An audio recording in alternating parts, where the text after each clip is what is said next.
we're just such a resilient people to continuously undergo and continue to undergo the kind of state-sanctioned brutality that we do experience, and we keep going. We don't stop. And that is something that we all have to be so proud of, is that we don't let up. And I think what's happening right now is a perfect example of that. And I think that, this is a reckoning right now, what's happening. It's so good to see you. It's good to see you too, since we've been having these conversations, but now we actually get to look at each other and have a conversation. Exactly. It's funny, Yeah. we planned this conversation before all the protests and before all this really popped off, but I feel like it's even more relevant now. Well, it definitely is, when you consider the kind of work that I do. So, it should be an interesting conversation. Let's just say that. Well, it's funny. One thing I realized, one of the people who are watching corrected me on the pronunciation of your name. I was saying Precious Lovell. It's Precious Lovell. Yes, and who did that? Thank you, whoever. Yes, it is Lovell. But you know what? Most people think about the astronaut Jim Lovell, spelled the same way, so they usually say Lovell, yeah. So let's get it right. Precious Lovell. Lovell. So let's just jump right into the conversation then. Okay. Let's start from the beginning. Where you're from, where'd you study, what were some of your first jobs? Okay. Well, I am, excuse me. I am from a little town here in North Carolina called Pilot Mountain. I was actually born in Mount Airy, which is Mayberry from the Andy Griffith Show. And I grew up in Pilot Mountain, 10 miles away, which is Mount Pilot from the Andy Griffith Show. And he was from that area. I went to school with all of his cousins. Small town, about 1,200 people. And it was an interesting place to grow up. My family had been there for generations, and my grandparents owned the local dry cleaners, Lovell's Town and Country Cleaners. My great-grandfather had land donated for the local church, so that was Lovell's Chapel United Methodist Church. So I had a real connection to the place. It was an interesting place. I always felt safe there because it was such a small, close-knit community. It was definitely a line between the Black community and the white community there, without any doubt. But I always felt safe there. And I have 3 older brothers, and we all, they're older than I am, 10, 12, and 16 years older. So they all graduated. Well, the first one graduated from Colored High School. The next one went to Colored High School until he went to New York to live with my uncle, because my parents thought he would get a more challenging education there. And then my youngest brother actually integrated the school. He and my 2 first cousins, who were female, integrated the high school in Pilot Mountain. And that's when I first realized, oh, things are a little different than what I thought growing up. Because when they did that, first I should tell you that the high school mascot was the Rebel, the East Surrey Rebel. So a Confederate soldier who carried a Confederate flag at all the games and everything. So that was the mascot of our high school. And so when they integrated, I talked to my brother a few weeks ago, and he said every single day for 3 years, he was called nigger. And someone would wait for him after lunch and say, "You want to fight, nigger?" And they burned him in effigy in our front yard, and which was a really interesting situation. Nothing ever came of it, because I had no idea that at Lovell's Chapel United Methodist Church, the men in the church were, how do I say this diplomatically? I never realized how well armed they were, because all the men from the church came to our house with shotguns and everything. And my dad called the chief of police and said, if they come back, they won't leave. And the chief of police, my dad did lots of painting and work for them because he was a sign painter. He told them, the chief told my dad, he said, if they come on your property, you have the right to defend your property and your family. But we also think he called the local folks and told them, and they didn't come back. But my brother had stacks of Klan cards. He would get one every morning when he walked in on his locker. And then he would go to class. He would take that one down, go to class. They'd put another one up. Go to lunch. They'd put another one up. So this was, this was the other side of that small town where I always felt so secure and thought it was a great place, which it still is, but things started to evolve. But aside from that, I went to high school there. And in 1973, I was in 8th grade and high school started in 9th. All of the black kids walked out of high school to protest the rebel, the mascot. So when I started in the fall, we were the East Surrey Cardinals. So over the summer, everything changed. And we always called ourselves the first of the full-blooded Cardinals. But, it took that. It took standing up for right, which is exactly what's happening now. So, my life is really, a big inspiration for the work that I make. But I graduated from the North Carolina School of the Arts because for 11th and 12th grade, I left the local high school and went to Winston-Salem and graduated there with a high school diploma with a specialization in visual arts. And then I got a Bachelor of Fine Arts degree in fashion design from Virginia Commonwealth University and a Master of Art and Design in Fibers and Surface Design from NC State's College of Design. So that's sort of been my education. And then I went to New York and started working in the garment industry. And my first job in New York was for a company that doesn't exist any longer called Joe Matthews. They had a tops division and a bottoms division. And I was the first pattern maker / assistant designer. I was a pattern maker for the bottoms division. And I was there about 7 months, and a headhunter called me, and I went to another job called for Isod Lacoste, and I was an assistant designer there in their children's division. Fell in love with children's wear and never never went back. But what I always say to my students, I say, my first job in New York, I made $9,000 a year. Now my second one jumped a lot, like almost 3 times, but that was where I started back in 1981. So that's sort of my education, first 2 jobs in a nutshell, but I fell in love with children's wear. I did that for many years. I ended up working, my last job in the industry was for Oshkosh B'gosh, which I think a lot of people are familiar with Oshkosh. And I was the layette designer, but I was also what they call the design manager. So I did all of the shopping and fashion forecasting and looking at all the color services and traveling around the world to get ideas and all of that kind of stuff. And then I got a call from my alma mater, VCU, asking if I wanted to teach. And that's how I got into education. I've been doing that since 2001. Wow. Yeah. That's an amazing trajectory. I mean, I can just sit here and listen to you for hours. I Well, don't even know where to start with my questions. Well, listen, you are just wonderful because me having to talk like this is absolutely petrifying. So maybe I might just keep running off at the mouth. It's such a treat to talk with you because you have a very discreet online presence. And so I think most people don't get to be in conversation with you, but this is really a treat for all of us. So thank you for setting time aside for this conversation.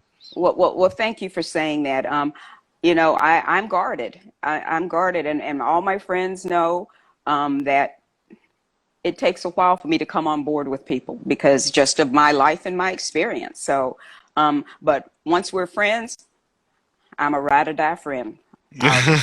That's who I am. Once the relationship has been established. Yeah. Well, a question I have for you, just hearing you talk about the close-knit community that you grew up in. Yeah. Were there any seamstresses or tailors in your family? Oh my God. That's all my family was. As I said, my grandparents owned the cleaners. And so my grandmother did all the alterations in the cleaners. She had 5 sisters. They all sewed. My great aunt Sophie, I used to go to her house and use her sewing machine and stuff like that. My mother was an incredible seamstress, but my mother was hardcore. I mean, my students in Korea used to tell me, they used to call me T-O-D-O. And I said, what does that mean? T-O-D-O. They said, it means take it out, do it over. I said, and that was what my mother made me do. If it wasn't right, she made me take it out and do it over.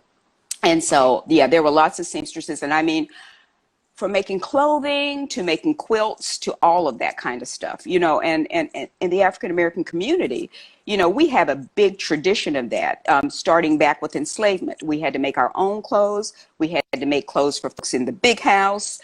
You know, for our enslavers, we had to dress them, make their clothes. You're aware of Elizabeth Keckley, and she made clothes for Mary Todd Lincoln. But more than that was, you know, after Reconstruction and all those things, we weren't allowed to shop in department stores.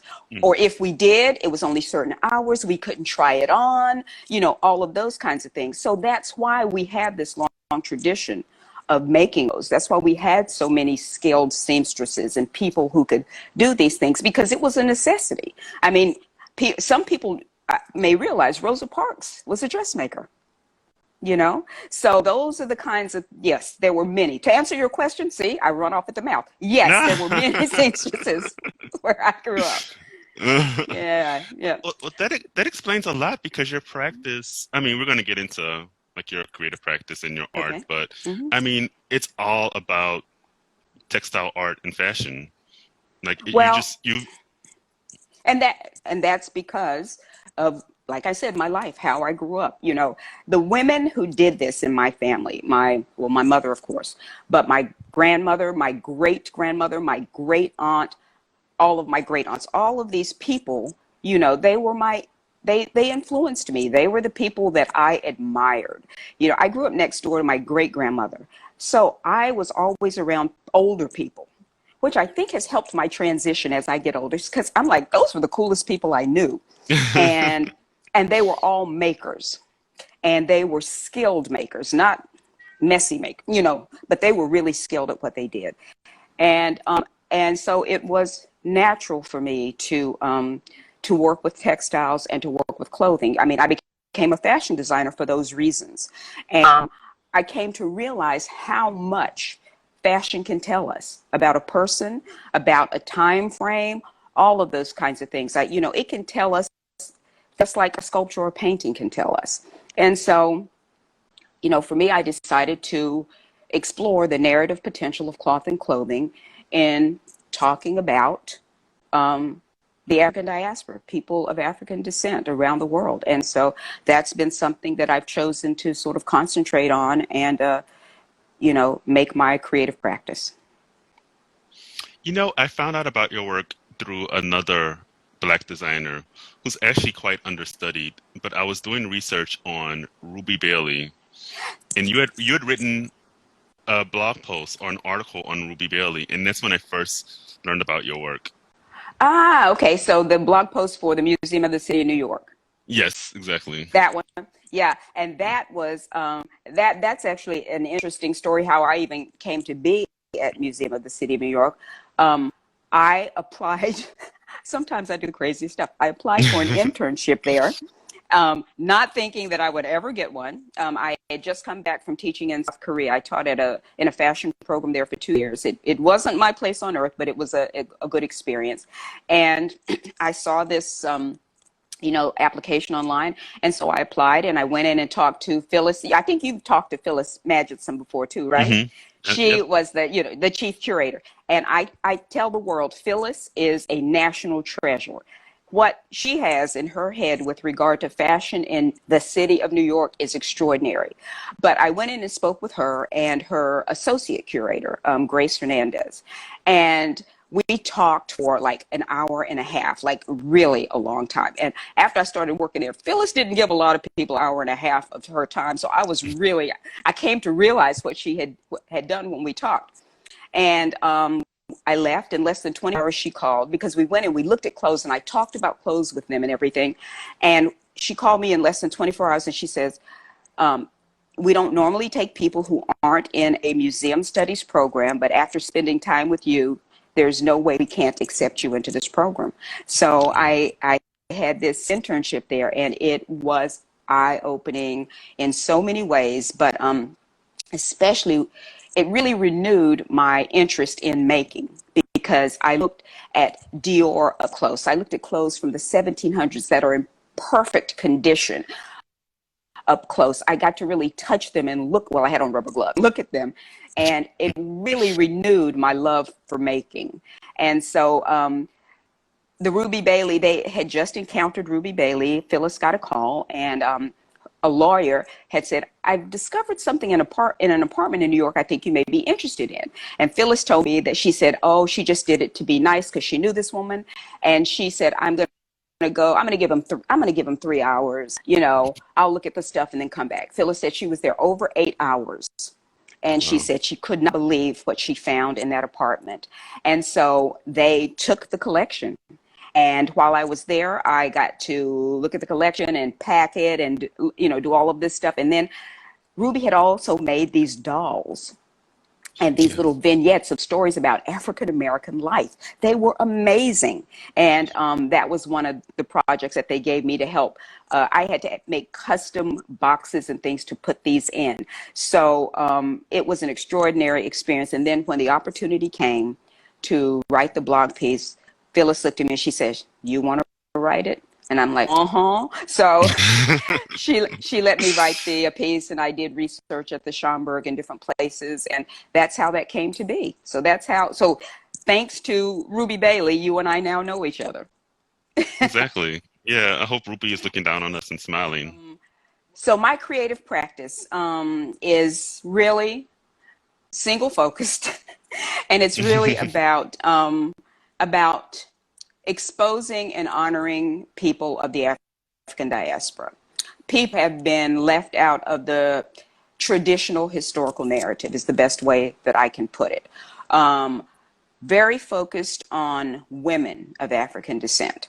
And I think that's really where the textile practice really kicked off. I did a collection or a series, because it's an ongoing series, called Warlor Women of the African Diaspora. And it's all about women pretty much from, except for Nzinga, which was early 1600s, women who fought against enslavement and for the liberation of Black people around the world. So let's see if I can remember the first 7 women. Jacinta from Ghana, Nzinga from Angola, Nanny of the Maroons from Jamaica, Queen Mary Thomas from St. Thomas, Harriet Tubman, that's 5. Who am I missing? Carlotta from Cuba, and I'm missing one person. Anybody out there who knows me know who my other person is? But anyway, it started with 7 women, and I'm going to look on my website. It started with 7 women, and it evolved from there. And I'm still doing this series. I just finished a piece that has to do with indigo in South Carolina, because it's all, you know, whenever you hear about indigo in South Carolina, you only hear about one person, and that's Eliza Pinckney, a 16-year-old English girl who, according to history, single-handedly made indigo one of the top cash crops in, you know, the colony in the mid to late 1700s. But they never, ever mention those enslaved Africans from West Africa who have a long tradition of indigo cultivation, who were very likely working on her plantation, because everyone who came into Charleston in that area was from those West African colonies, you know. So, you know, my work is really about trying to balance the historical narrative. So, and it really is, you know, I use clothing, is cloth and clothing. I use clothing because it's one of our most intimate relationships. And I feel like by using clothing, I can always maintain the human connection. Because when you look at that garment, you always think about it being on a body. And so someone had to embody that. So that's why I sort of combine the cloth with the clothing. The cloth is my medium, but the clothing is my form. And then, you know, textile techniques and surface design and all that stuff is sort of, you know, what I use to tell the story, to embellish it and tell the story. But, you know, I have, in addition to the Warlor Women, I've done pieces like the homage to Anita Hill. right after the Brett Kavanaugh hearing and everything, and looking at how what was her name that accused Brett Kavanaugh? I can remember her name. No disrespect, I just can't remember her name. But how she was, treated a little differently than Anita Hill. But most importantly, how it brought everything back to a head, and how if Me Too had existed in Anita Hill's day, how things may have turned out differently. So that piece, I recreated the sort of teal blue suit that she wore during the hearings, and embroidered a red A on the front for Anita, but also referencing the Scarlet Letter, and incorporated some other things into it. And if anyone's interested, you can see most of this on. Yes, Dr. Baisley Ford. Gabe, you are my girl. Thank you. That's the person who accused Brett Kavanaugh. So that's why I do the stuff I do with regard to clothing. But the piece that you had posted, which is Legacy of the N-Word, that piece I think is the most telling in this particular moment in time, because it addressed two things: the legacy of enslavement. So that's why I had the cotton picking sack in the back, but the industrial prison complex, which is why there was the straight jacket and the number on the front of the pocket, but juxtaposed against the hoodie, Trayvon Martin's hoodie, and the black glove for the Black Panthers and Black Power. And if you look closely, you can see that there are bullets around the foot of bullet casings around the feet of that particular person, and cotton around the sack. But if you look on the back of the hoodie, that's not Trayvon Martin's hoodie, but the hoodie, you see this emblem that looks like a target, but it's actually a Congo cosmogram, a Dakanga de Congo, which stands for the four stations of life: birth, life, death, and rebirth.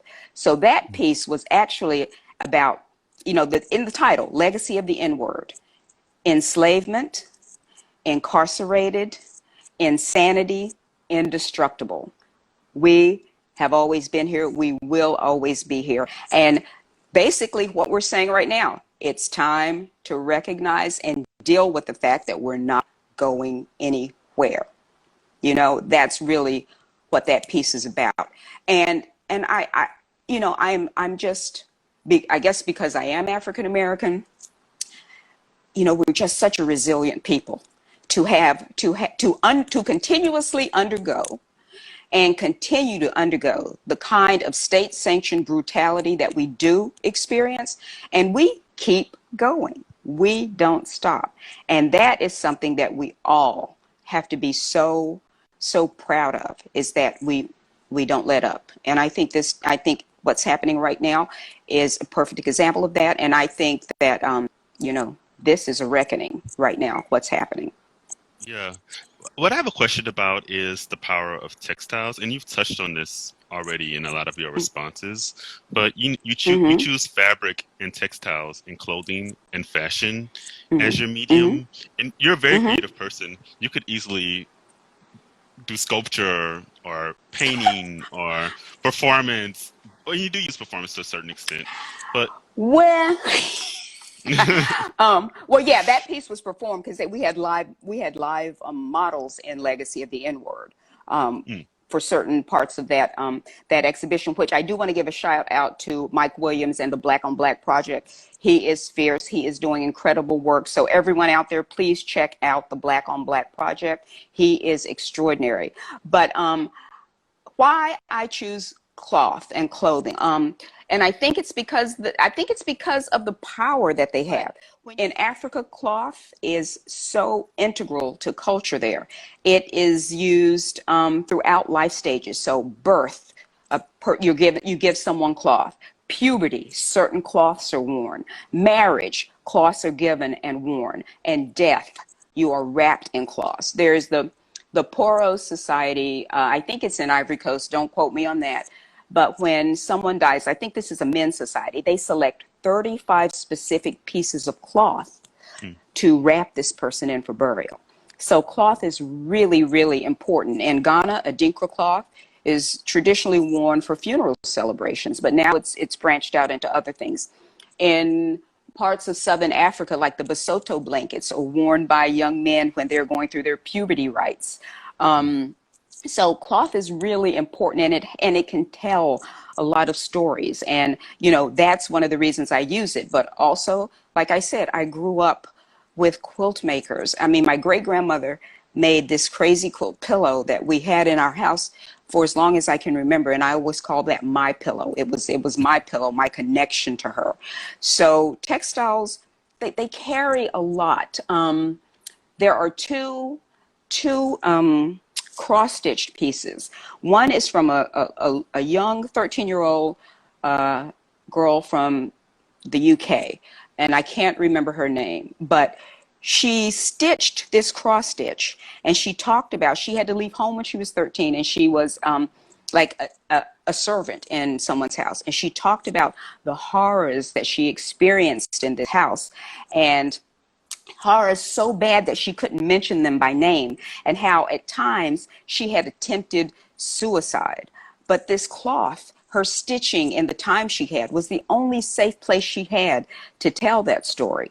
And there's another instance from a young African American girl at one of the free schools in New York, and I think her name was Mary Emiston or something like that. Don't quote me on that either, because I'm terrible with those kind of details when I'm off the cuff.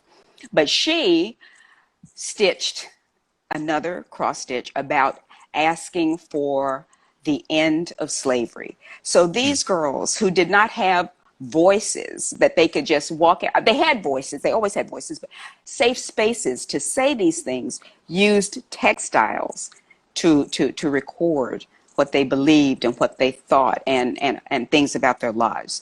So that's one of the reasons that I use textiles, because they can tell you anything that anything else can tell, that any other art medium can tell you. Absolutely. And I mean, part of my interest in fashion history as it cross-sects with the African diaspora is that it's a tool that everyone has at their disposal. Everyone doesn't have access to the press. Everyone doesn't have access to governmental bodies, but everyone has access to their own bodies and how That's they right. adorn their bodies. So there's That's a lot right. of political information that's wrapped up in how we dress ourselves. Absolutely. I mean, every day, as I said, it's one of our most intimate relationships. And every day we get up and we make a conscious decision on how we want to present ourselves to the world. And that's the power of clothing and textiles. Because if I walk out into the world wearing a suit and a pussy bow shirt and all of these things, I'm going to be perceived one way. If I walk out into the world wearing a dashiki with my head up in a fro, I'm going to be perceived another way. And you can use the clothes in that way. You can use the clothes to be powerful in different ways.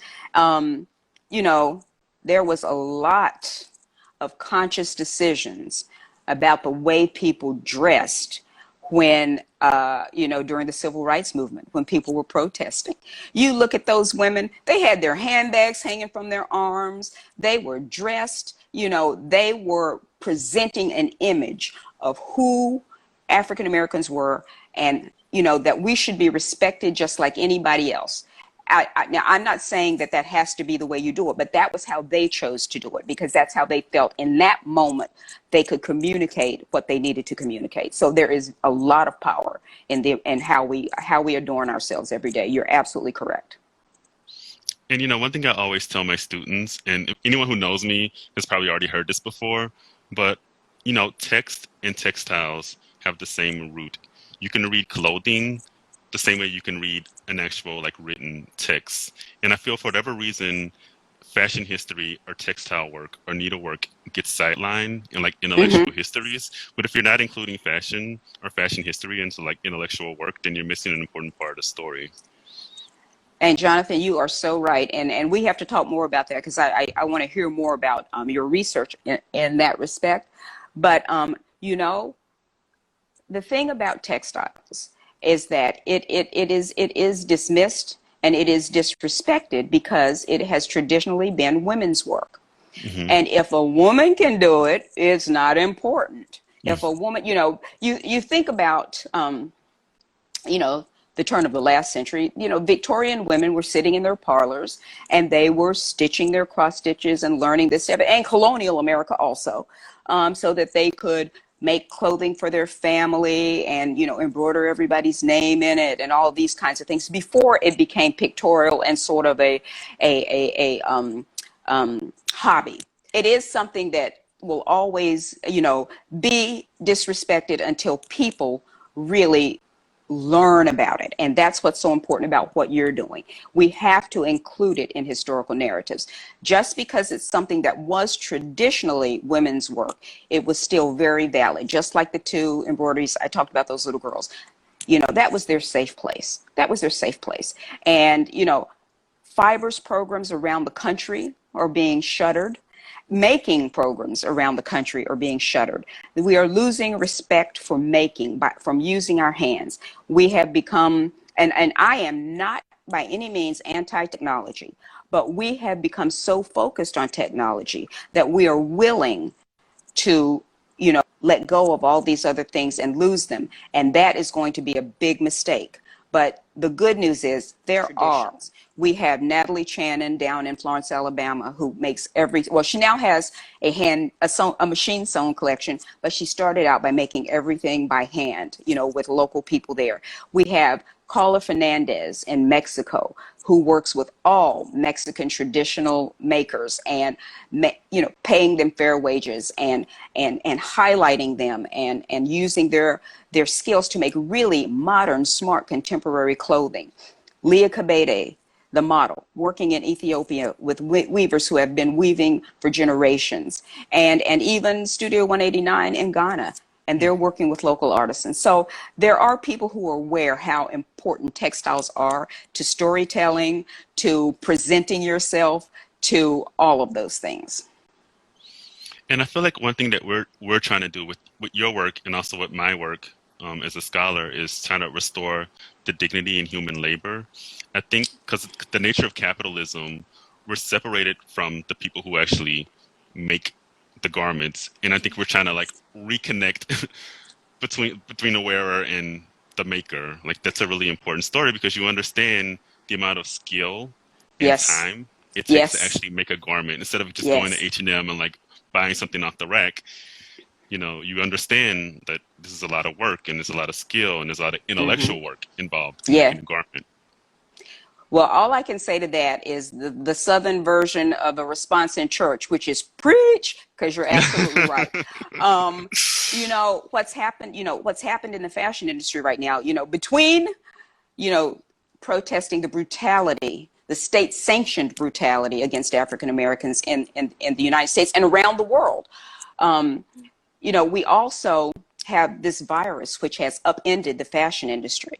And so all of these people who put all their production in China, when it shut down, they had to shut down their businesses. So I think a lot of things are going to change with regard to that.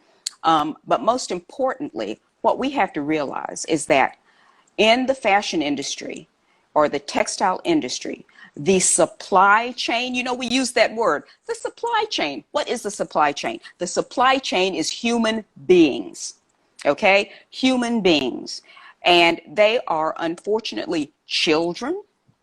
They are women who are sexually abused in factories, who are threatened that if they don't have sex with a manager or someone that they will lose their jobs, and they need these jobs where they're not being paid a fair wage to maintain their families. So until we really, like you said, and I'm so glad you brought up that point, start to think about who made our clothes, which is the fashion revolution question that they're putting out to everyone. Who made your clothes? We need to know who made our clothes. You know, fast fashion, I think people are starting to realize how detrimental it has been to human sustainability, to environmental sustainability, to cultural sustainability, to all of these things. So I think we're starting to open our eyes to these things. And all I can say is I hope we make a change. But yes, you won't find anybody out there who is more pro making, than me, especially when it comes to textiles and clothing. So thank you for bringing that up. But yes, we do need to know who made our clothes and understand all that goes into making them, all of that labor that goes into it. And I think that's what people like Carla and Natalie Chan and all these people are trying to put out there, and Leah Kibete in Ethiopia in particular with those hand woven cloths, is that this is hours and hours and hours of production. And what I love about these women is that the clothes are costly. They're costly because they should be costly. They're not costly because a European designer puts his name on them or her name on them. Those clothes are costly because you're buying the name.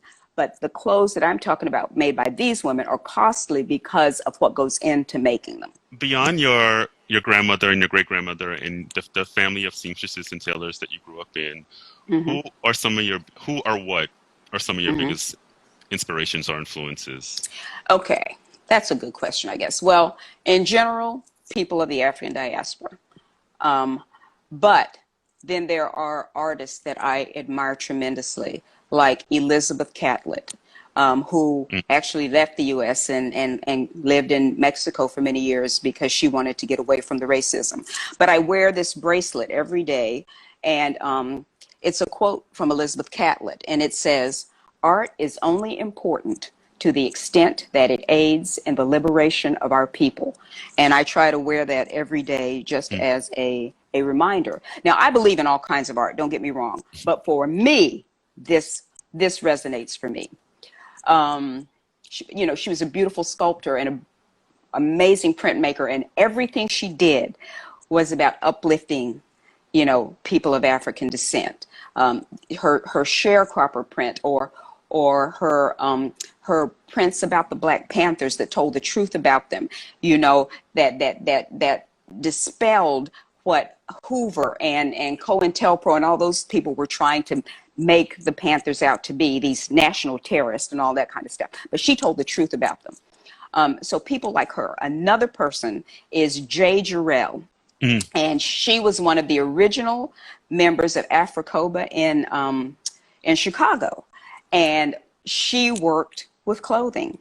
She made these amazing clothes that told these stories. She has one, I think it's called Brick Wall Suit, and she had another one that was a brick wall that was out of like the urban landscape. And if you read all the stuff that's on it, it's very telling. She had another, I think it was a suede outfit she made, and there were Black men painted around the skirt, and she called it Brothers. I think it was either Brothers Protecting Sisters or Brothers Around Sisters. So there were these wonderful messages in the clothing that she made. So she is another big inspiration for me. Anne Tanksley, Mm. very underrated, amazing painter and printmaker, still alive. Anne's in her mid-80s, lives in New York City, and grew up in Pittsburgh, went to, I think it was Carnegie Institute before it was Carnegie Mellon University. She did a series on Zora Neale Hurston, a series of prints that were extraordinary. But all of these people really, talked about who African Americans are as a people, and always about, uplifting African Americans. And so those are the kinds of people that I want to know more about them and understand why they made what they made. But there are people like Sonia Clark, who I Mm. just think is off the hook in so many good ways. She is one of my favorite contemporary artists. I just think her messages are amazing, and she's so intelligent and smart about how she communicates everything. So I could go on because there are a lot of people, but those are some examples of the kinds of artists that I really am drawn to and who inspire me every day. And what about designers? I know we're both very critical of the fashion Hmm. industry, but are Hmm. there any fashion makers who you look up to or whose work that you are really inspired by? Oh, absolutely. I am critical of the fashion industry, but I was a fashion designer, so it's a love-hate relationship. Um, I think if I go back, I would have to pick Cristobal Balenciaga as one of my favorite designers because Cristobal Balenciaga was a maker. He, I don't know if people know this, but for every collection that he showed, there was one look in that collection that he made from beginning to end. He did the pattern, he cut it out, he sewed it himself and put it in the collection. Every single collection. And I don't know if everybody knows that, but that was one of the things he did. And that's one of the reasons I love him so much.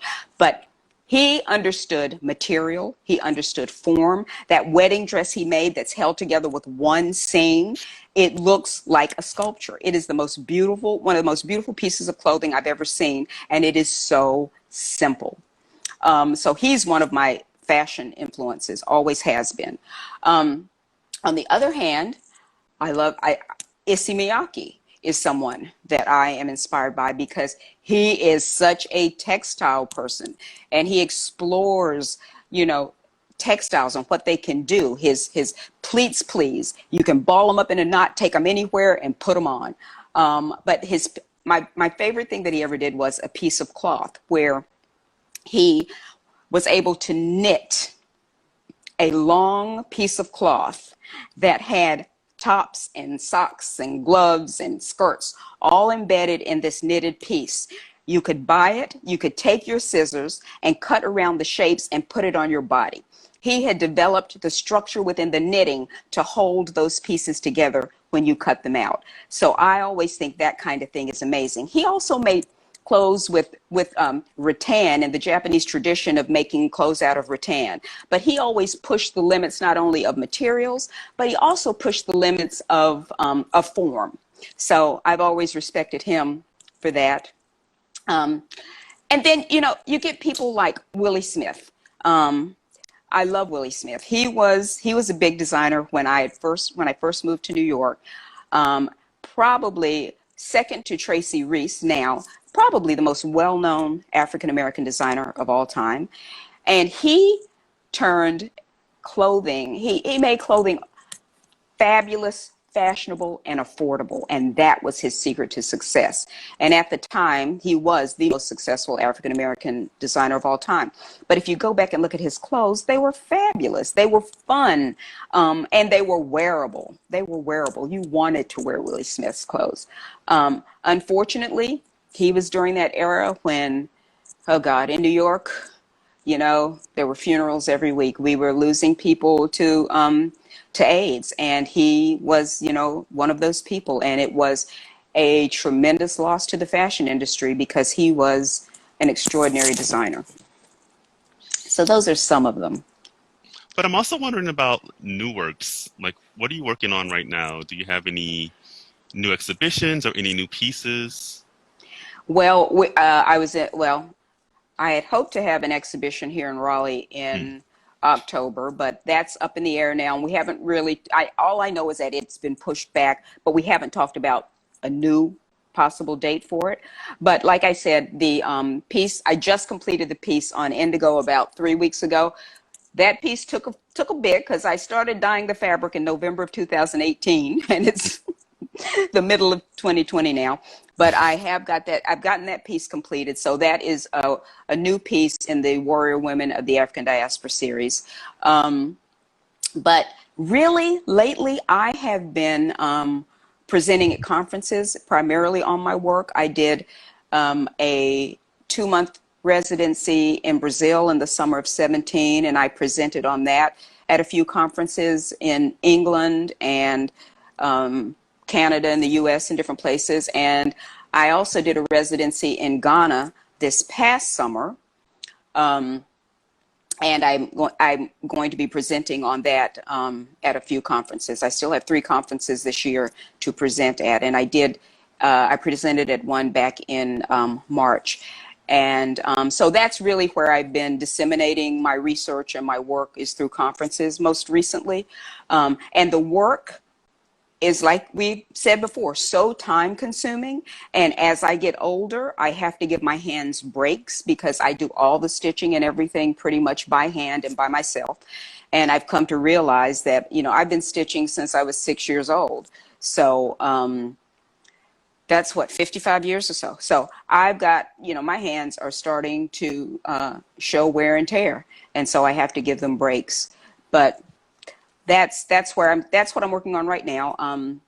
I have been doing sketches for a piece dealing with what's going on right now. So I'm still working those sketches out, and that's going to be from the Warrior Women series, and that's basically what I'm up to right now.